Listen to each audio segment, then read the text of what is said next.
amazing. I don't know whether you noticed yesterday, but Greg and Barry and Cetria, although they did the slow race, and they didn't start from an edge of an arena, they started from the wrong edge of the arena, which I actually think they're going to do again today. So I said, although it's wrong, it doesn't actually matter, it's still the last one for the opposite side of the arena. Ah, thank you for that. Might not be the last one on Broyle. Yeah, practically, tactics. So the one I used to do was, can't really do it on this arena, but when they have just a bit of road stacking around the arena, I used to be able to back my engine up and stretch the piece of road. So I put a step further back than all my competitors, but there'd be a large plane with the best rails, so they can't even do that trick. I think you'll find what that's called in a really diplomatic way is cheating. Yeah. Well, look at this, we've got a full complement over on the opposite side. Despite the hot weather, everybody is willing to have a go, which really shows a dedication to this hobby and a dedication to the team engines which they are so lovingly looked after. Greg and Cetria still haven't quite made their mind up. Where are you going, Greg? That end. He doesn't even know himself. How amazing. Well, we just let him settle and see what he wants to do.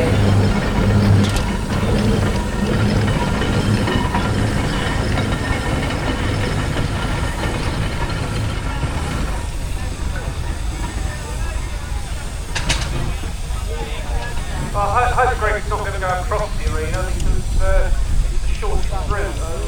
I know they were told it might potentially stop all the others, but he's not going to go I think that's what he's doing. Are you going left or right, Greg?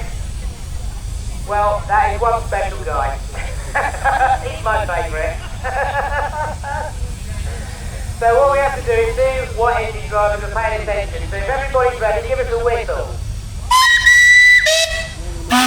And like Adrian was saying, this race is called a slow race. So actually, the one to reach the other side first is the loser, and the last one to reach the other side is the winner. And as he said as well, you mustn't let the motion work on the top of the steam engine stop going round. A bit like you must install your car. So once they've started, they must stop, otherwise they're disqualified.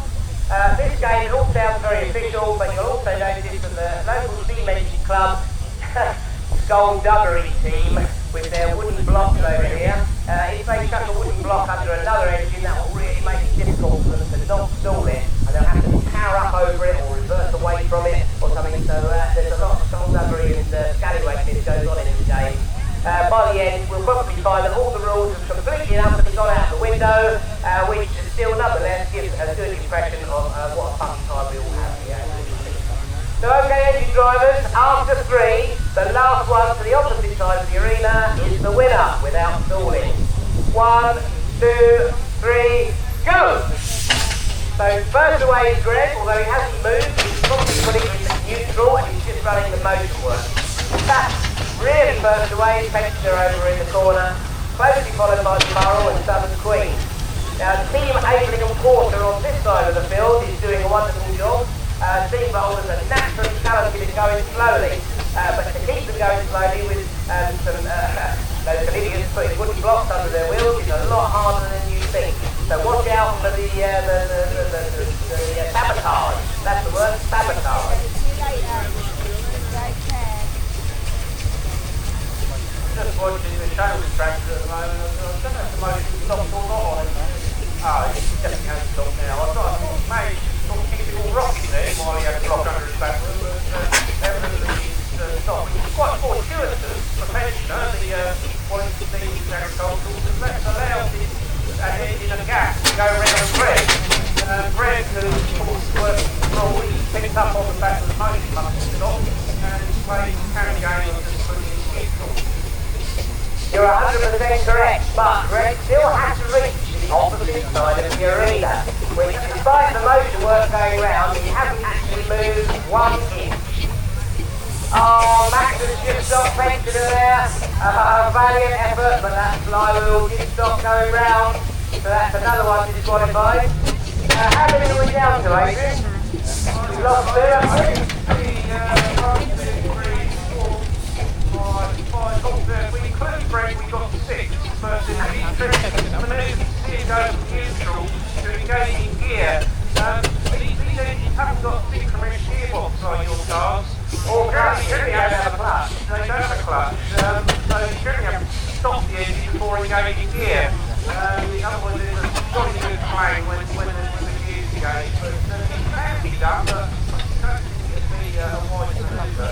You can see what happens. But it looks like Tony might park in somewhere behind the brick. Tony discovery plan. No, clearly not. So the five we've got on this side, we've got one Broyle traction engine of 1891 doing a fantastic job. You'll notice you just kept it in the 7 pace all the way across. Brian Page here with the compound aging roller has just stopped, so unfortunately I'm disqualified. Valiant effort.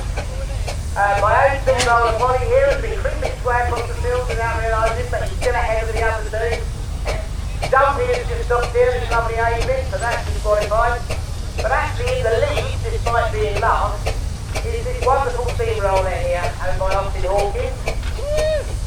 He's been peacefully creeping his way across the rugby field, untouched over this side. This engine is called Lionheart, and he's given a great description of what a wonderful driving two steamroller drivers can actually do. I think the flywheel hasn't stopped, the wheels haven't stopped, he's doing a very wonderful job. I think Steve Bogdan and his crew making effort. They ended up doing a sneaky little tactic by starting to zigzag to try and gain a bit of an advantage. Of course, if you zigzag up and down this field, you're going to cover more distance. But just about managed to get that in the end here when gradually all the other engines dropped off. But it wasn't enough to stave off the slowness of Mr. Hawkins and his galleon 84 degree engine.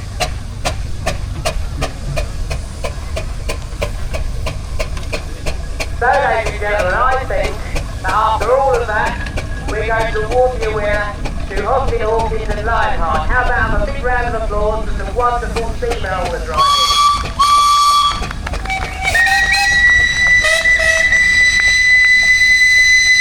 You should be very proud, Austin. Well done.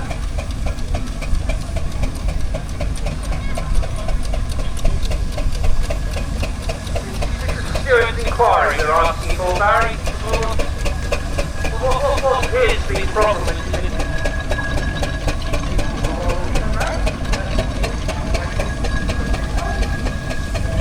It's not wrong, is it? The flywheel is still going round, but also one of the other rules is to reach the opposite side of the arena to which you started from.